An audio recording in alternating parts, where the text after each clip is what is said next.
Hi, I'm Dawn Montefusco, life coach for writers and creatives, and this is the Ultimate Writers Series, how to break through resistance, ignite your muse, and honor your soul's calling.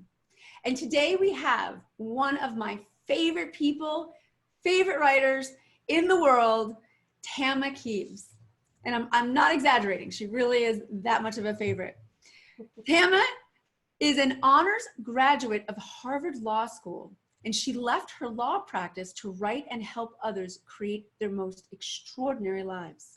She's the best-selling author of This Time I Dance, Creating the Work You Love, and Inspired and Unstoppable, Wildly Succeeding in Your Life's Work, and A Year Without Fear, 365 Days of Magnificence.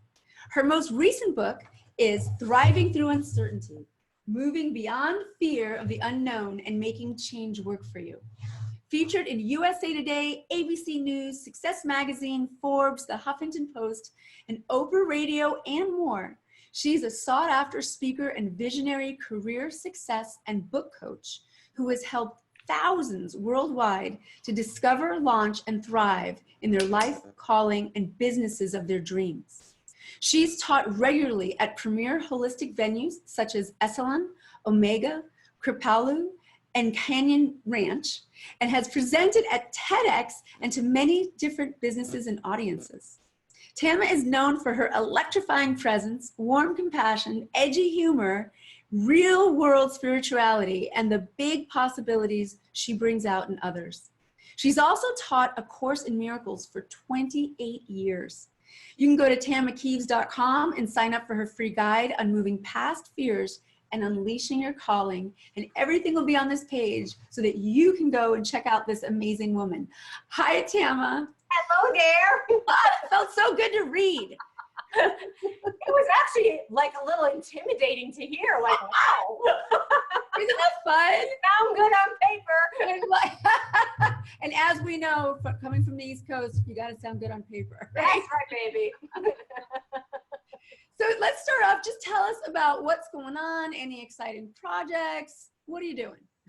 Exciting projects. Well, this is one of the fun parts of the journey because, as you know, my book, Thriving Through Uncertainty, just recently came out. Mm-hmm. And so I've been running around the country and speaking and meeting people. And it's been amazing because I especially wanted to say this because I know we're speaking to writers.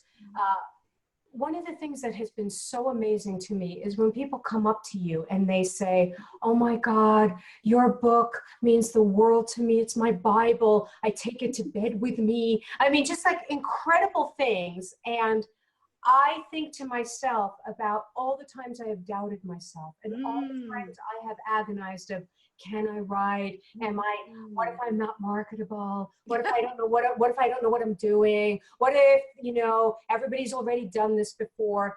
And one of the things that I say to all my coaching clients is that, your gifts aren't for you. Not for you. We keep thinking, am I good enough? Am I worthy enough? Am I talented enough? And as I'm touring and I'm getting to meet actual people who are literally like looking at me with love because they have a book, you start realizing, oh my God, it's so arrogant to doubt yourself. It's so arrogant because the gift that's in me isn't for me. It's for people who need me.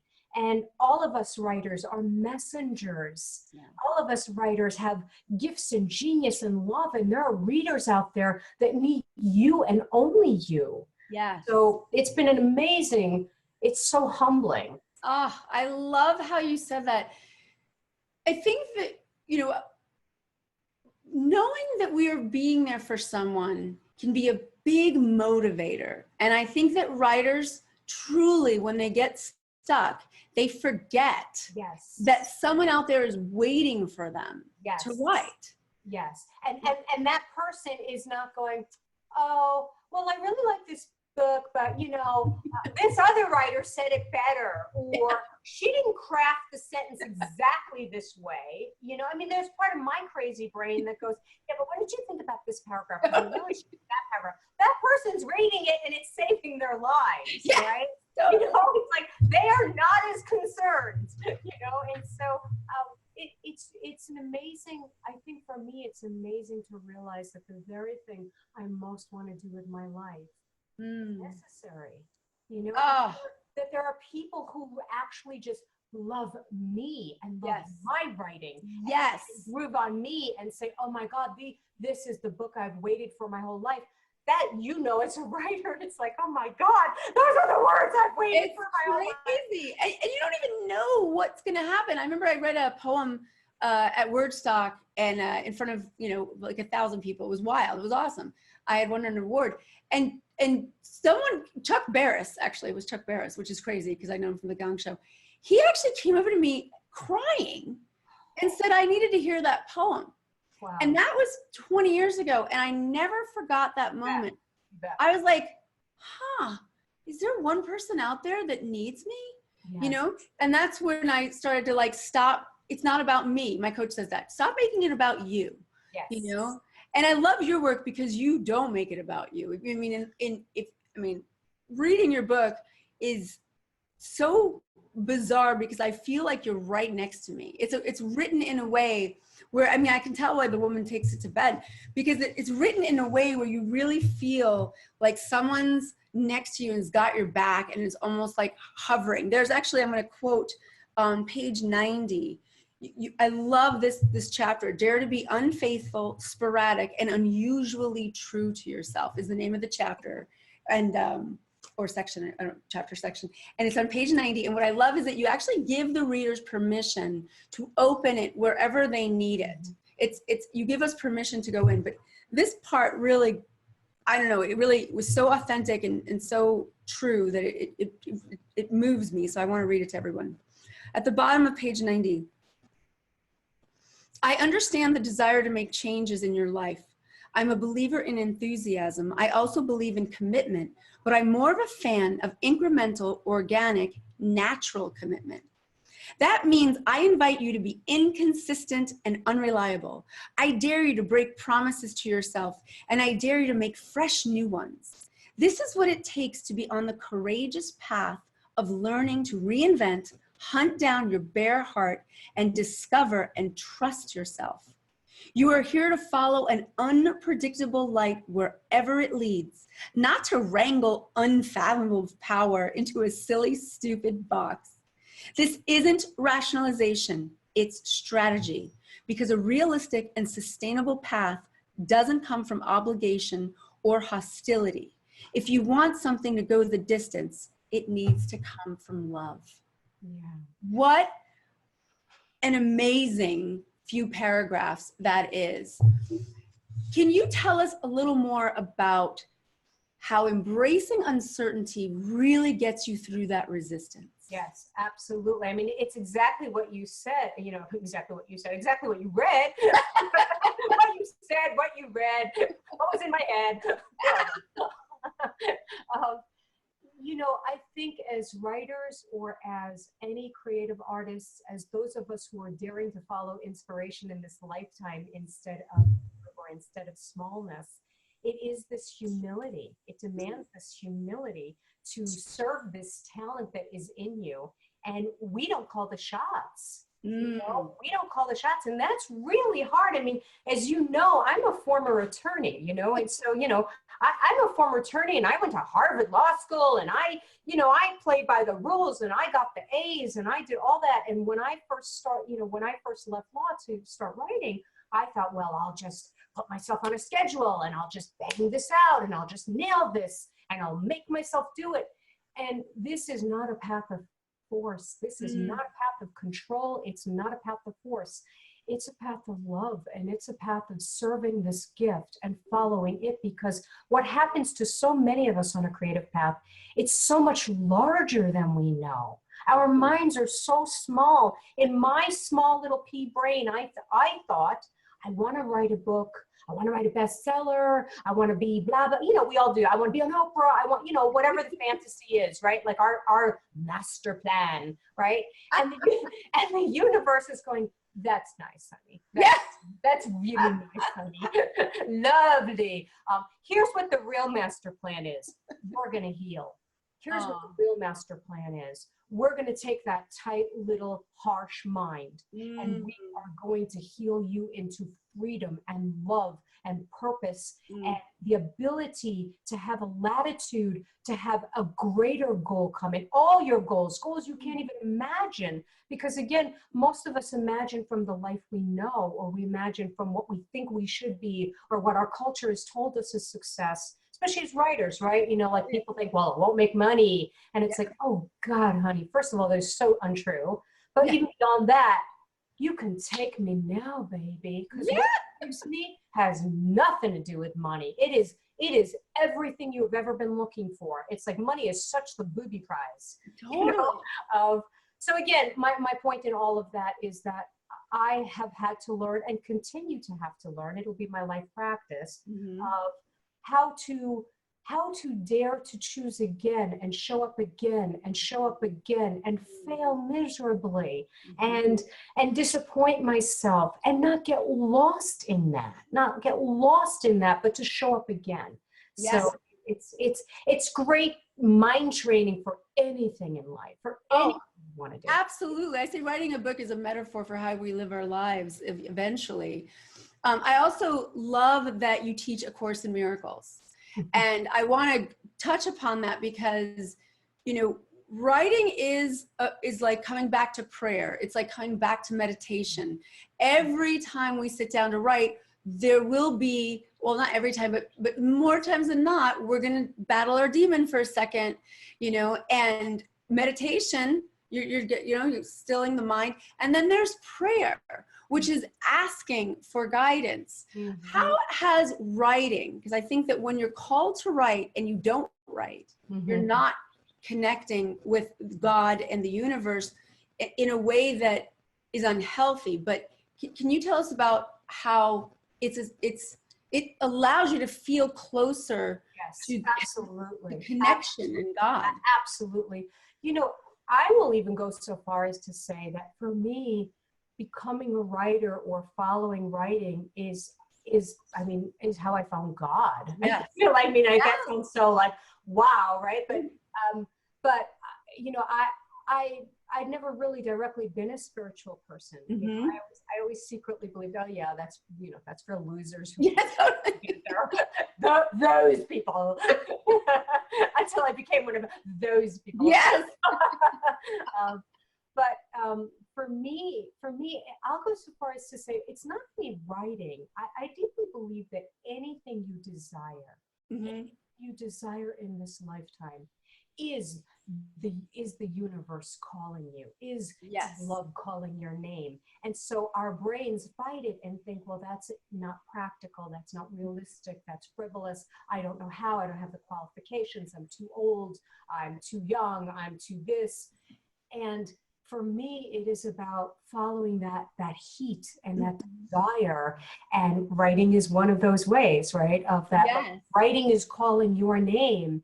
It's saying yes to it. And it's serving it. And the more that you follow it, the more that you deepen this relationship. And for me, a creative path, the reason when I say it's how I found God is writing was the one place where I started discovering that I'm so much larger than I think I am, that there's something so much more mystical or able-bodied than what I think I am. Wow. Because I start off with, all of us as writers, right? We start off with a tiny idea of, well, maybe I want to write this, or maybe I want to write that. And then there's that magical moment when something slips a groove, right? And you're off into territory you didn't even know you were going to write about, but it's the most perfect thing to write about. And the words are filtering down and it's like everything's easily. And then suddenly you're a god. And I remember thinking, when that happened to me, I remember thinking, well, maybe this is what people mean by God. Wow. Maybe this, when people, when Christians talk about meeting Jesus or Hindus meet whoever, I started thinking, well, maybe this is what people mean, because it's like I slipped beyond the known self, the unknown self, and the larger self, and the self that had abilities I didn't even know I had. And that's what keeps me going. It's like heroin to me now. It's like, I want more of that. It's so fascinating. You know, so one of the things that that this audience particularly, I deal with people over 40 specifically, mostly even over 50, and my groups are women groups, even though I have one-on-one men, so there's still men out there. And the thing is it's wild how the permission that we used to give ourselves as children to play, to create, to do it wrong, to make it messy, can be very difficult to access when you haven't done it in a while. I have some clients that say, I don't understand what you mean by messy, or do it wrong first. And I have to sort of, whoa, and as you know, I need to remember that always. Oh, sure. So if I'm not teaching, I think in A Course in Miracles, they say, to know peace, you must teach peace. And so that's true for anything.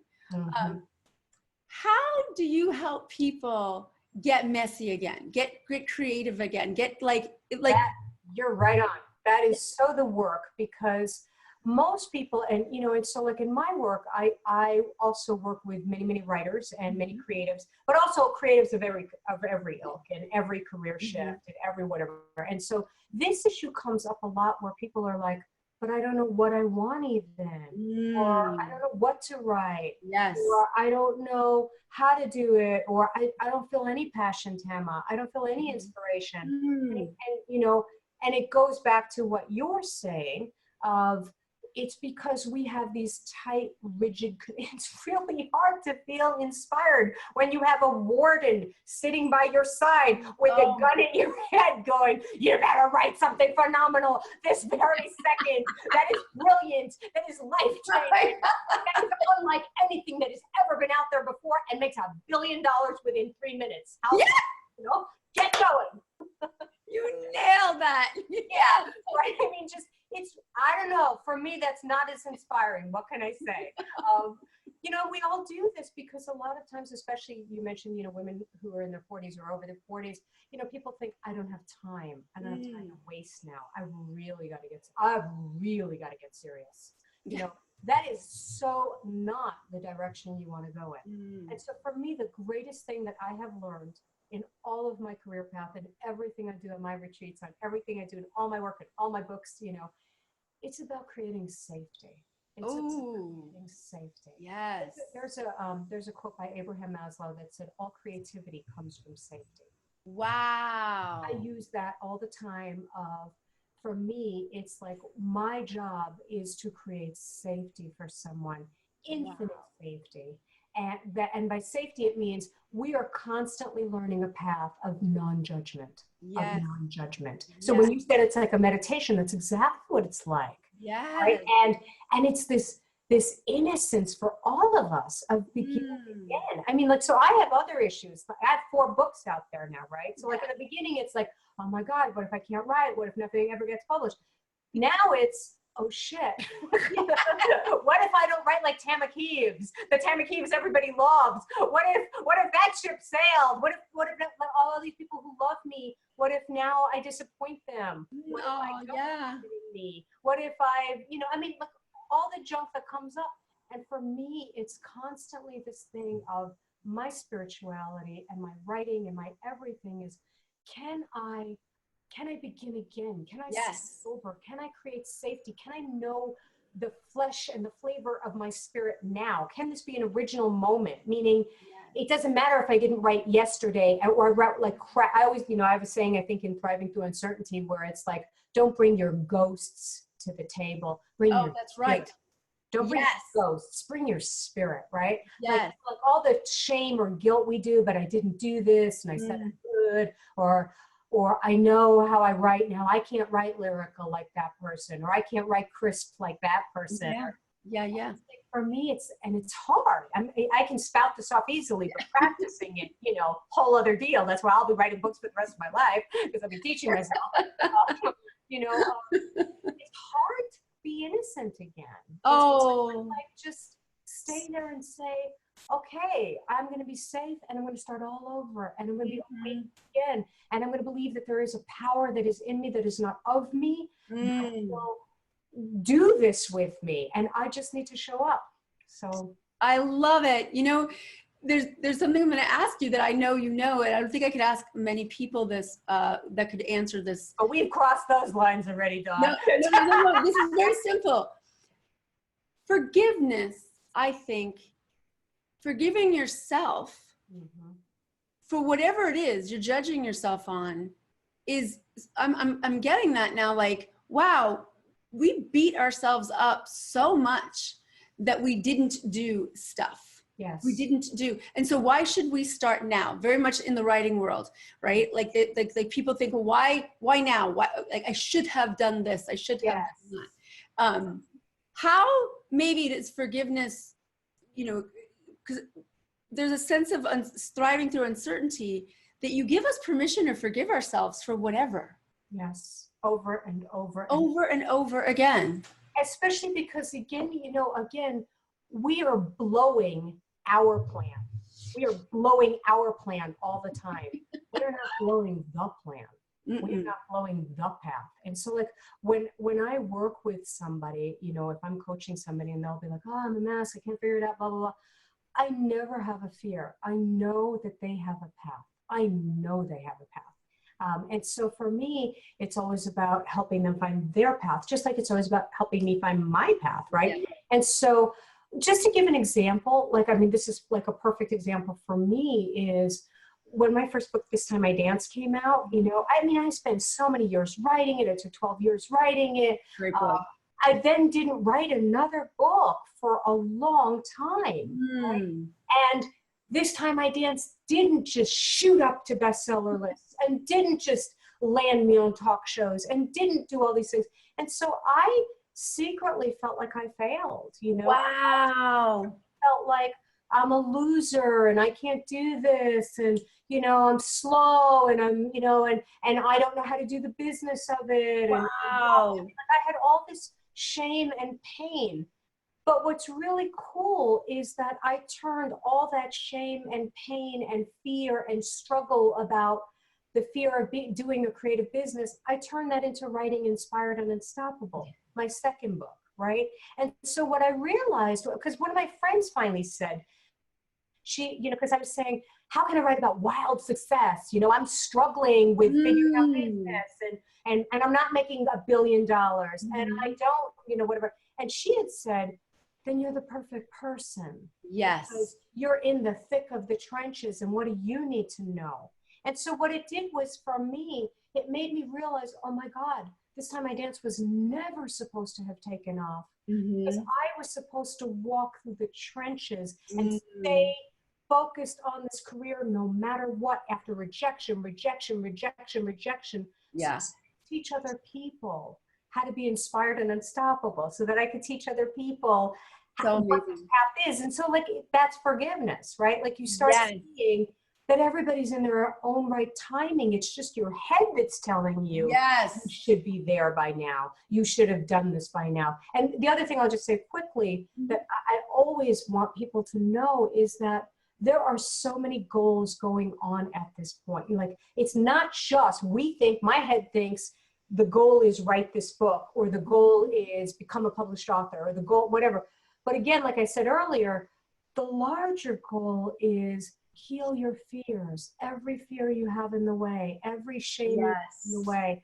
Become free in this lifetime. Become alive in this lifetime where you can do anything. That's the real goal. So again, please keep in mind, this isn't a linear path. We're not just, so if you feel like, but it's taking me so long to do this book, please keep in mind you're doing so much all at once. So absolutely. No, that's so great. It's so great. People really need to hear that. In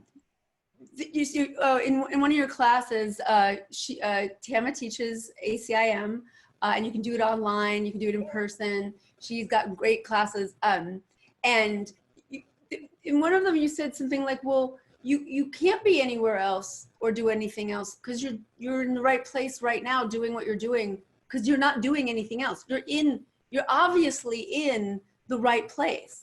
You know, and that was almost like my little mind had to wrap around that when I went, oh, so starting from where I'm at is really fine. Just start now, you know. And I think that many people get locked down with thinking that they're going to start somewhere else. It's going to be easier. Right. Just to start where you are right now. What do you feel about finishing what you start as a writer? I'm a fan of if you're really writing the wrong thing, someone told you to write it and you hate it, that's one thing. Mm-hmm. But more than not, I think people get scared to finish what they really love. Mm-hmm. Mm-hmm. How has finishing been really good for you? That's great. That's a great question. First of all, I'm just going to go back to what you were saying before, just because yes, it popped into my brain. And there's a quote in the Course in Miracles that I love and hate, which is most of the quotes in the Course in Miracles if you're actually practicing it. And the quote is, "Let all things be exactly as they are." Let all things be exactly as they are. So our minds will set the conditions of, well, I could be a great writer if I had X, and I could be successful if I did Y. I mean, for years I've like looked at other people's self-help books and I thought, oh, well, she's skinny and blonde. Of course she's successful. Yes, of course. You know, or she knows an agent, so of course. I mean, like we find all these reasons why we can't succeed or we don't have the right life. And of course, Miracles says, let all things be exactly as they are. Yes. Your spirit is working with you in this lifetime, and you are exactly in the right moment, in the right time, you know, to begin here. And there's something perfect about it. So I love that so much. On that. But you're asking a really, really powerful question about like finishing things, right? And so I have a mixed bag of things to say about that. So, you know, for me, to your point, like if something's just really not working and it's just not what you want, I do think you should quote quit. And I know people have this fear of quitting.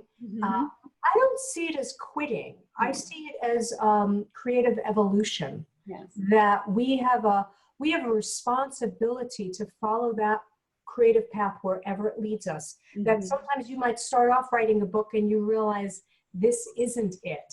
It takes so much dignity and courage to say, instead of, yeah, but I've put in 7 months already, I've put in 7 years already, you know, it takes so much dignity and courage to say, now I know, and I'm gonna stay true to this, and I'm gonna go over here. So there's that caveat of, I want there to be space for creative evolution. I want there to be space for not forcing something, because absolutely sometimes it's not time. But to your point about finishing or staying with something, I think that's really important. And the reason I think it's important is for several reasons.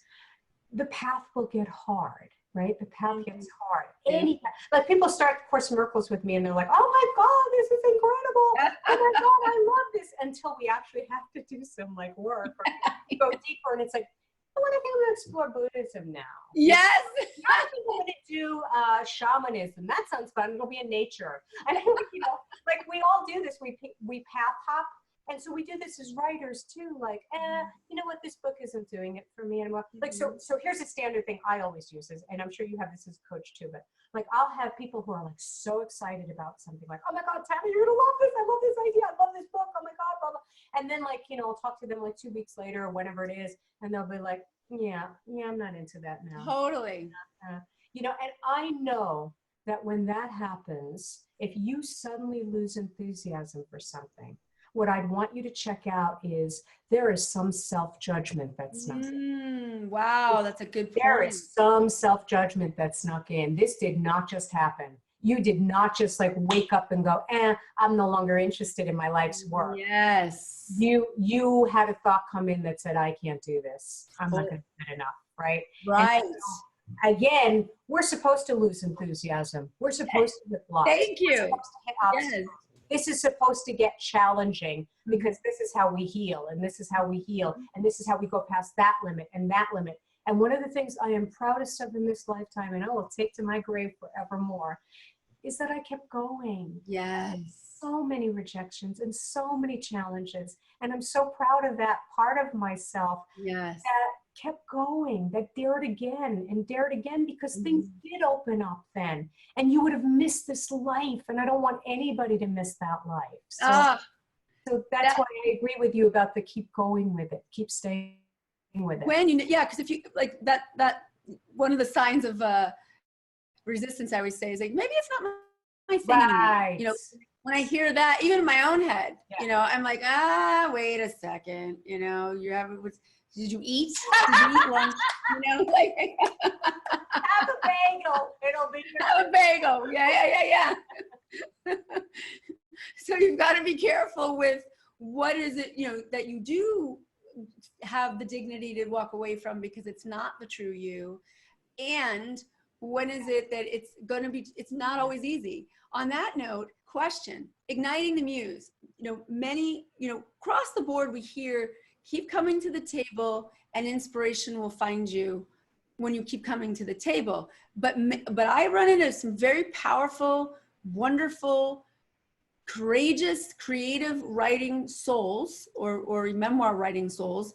And man, oh man, they get convinced because someone told them that they have to be in the mood in order to write. That they're, well, as soon as the mood happens, it's going to spill out of me. And then slowly through, you know, if you pay money to hire someone and then all of a sudden, you know, you're still paying the money and the person's like, hey, maybe just sit down and write.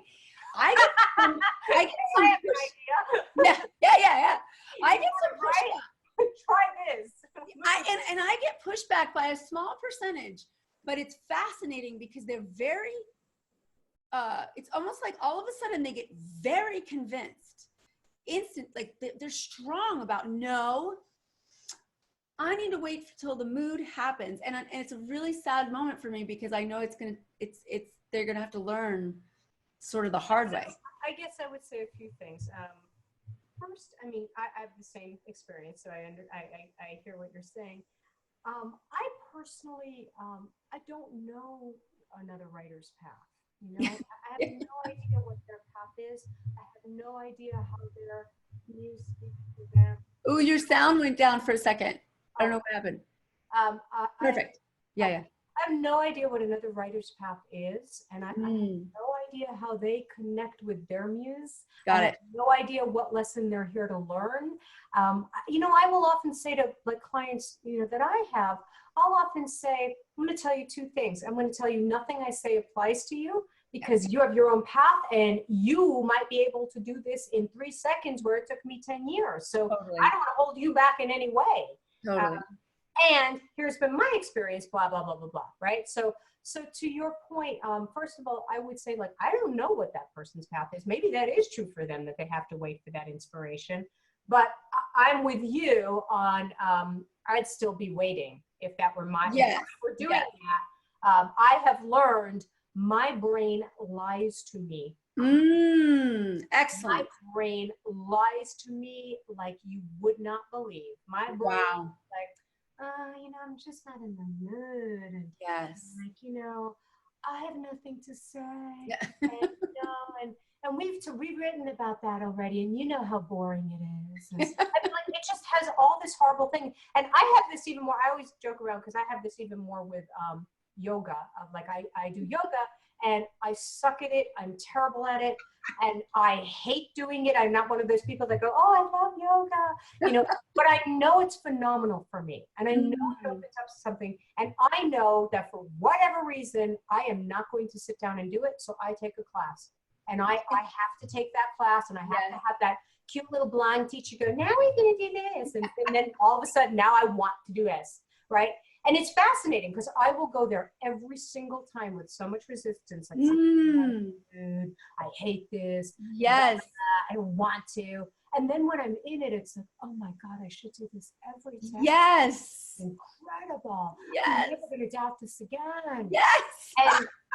And it's the same thing with writing. I have the same exact pattern with writing. And I just know that my brain is lying to me. Yes. Constantly. It also lies to me where when you're writing what we started off when we're writing, like just writing stuff that isn't good or it's crappy, it's not fantastic. You know, my brain will say, see, you can't write. This is how you're going to use the word "the" again. See, that's how original you are, you know. and again, I now know my brain's lying to me. You know, so there is something really amazing about going past this limited self. There is, I don't know who said this, but there's a beautiful quote that says, the closer you get to the gates, the louder the lions roar. Ooh. Louder the lions roar. And I think that's what happens with us as writers, right? That we are touching something that will break apart the limits that you think you know, that will break apart everything you think you know, the part that you think is stuck, the part you think that is limited, the part, you know, your shame, your everything. And for whatever reason, that you know, self or ego or whatever the heck it is lying to us. So I've had to learn that showing up, and I'm sure you've had this experience too, Dawn, where showing up, I do write like crap that day. It wasn't that it opened up the skies, but then all of a sudden at another point, I write really well. And it was because of that dedication. Yes. Because I stirred the pot over there, something moved over here. Yes. Right? So it's a bigger process. Oh, that was eloquently put. I cannot believe that the time has gone by so fast. You are a gem. The information that you've given us in this interview, in terms of safety, in terms of, you know, forgiveness, in terms of, you know, do it messy and break your commitments, but then come back to the table, and there is a strategy in that. And then also to know that our brains are lying to us. There's so many great pieces of this that I just hope everyone goes back and listens to it again and again and again, because you're just a gem. And thank you so much for all this. Can you just review real quick the free gift again, just to remind people so they sign up on your Oh, absolutely. I'm really excited about this free gift because I've never given it as a gift, because it's a significant gift. Yes. And so I did a program that was phenomenal, that people loved like crazy, called The Whole Writer. And it was a 4-week series live like this, and answering questions and doing exercises. And we were giving one of those classes away for free. So the first one, which was the one that everybody went nuts on. Everybody went nuts on all of them, actually. But the first one was, and so I just thought this is perfect because these are writers, right? And so I'm giving the first week of The Whole Writer away, which really talks more about this, gives you some specific exercises. And it's just awesome. Yeah, so everybody sign up, go get that, because that's gold. I know it is. I'm going to get it too. Thank you. Tama, thank you so much. I can't wait to see you again, work with you again, talk to you again. You know what, and I should just mention very quickly, because I forgot to, like, also, you know, if you are joining my community, which I hope you will, also I'm on Facebook every day and on Twitter every day. And we have all kinds of online programs. So join us there, because just like Dawn, it's so important to stay in the communities that feed you and love you. It's so important for us to all stick together. So absolutely. Couldn't have said it better myself. Thank you so much. Thank you. I love you. I love you. And please support Dawn. She's amazing. Is she not? Is she not? Seriously. And, you know, again, when you find a teacher that you love, stay with that teacher. Find a source of inspiration. So thank you. And thank all the writers and the messengers. Yes. With words, we need you so much. We need you. Needs love more than ever, and words more than ever. So I love it. Oh, thank you so much. A big virtual goodbye. Bye, loves. See you later.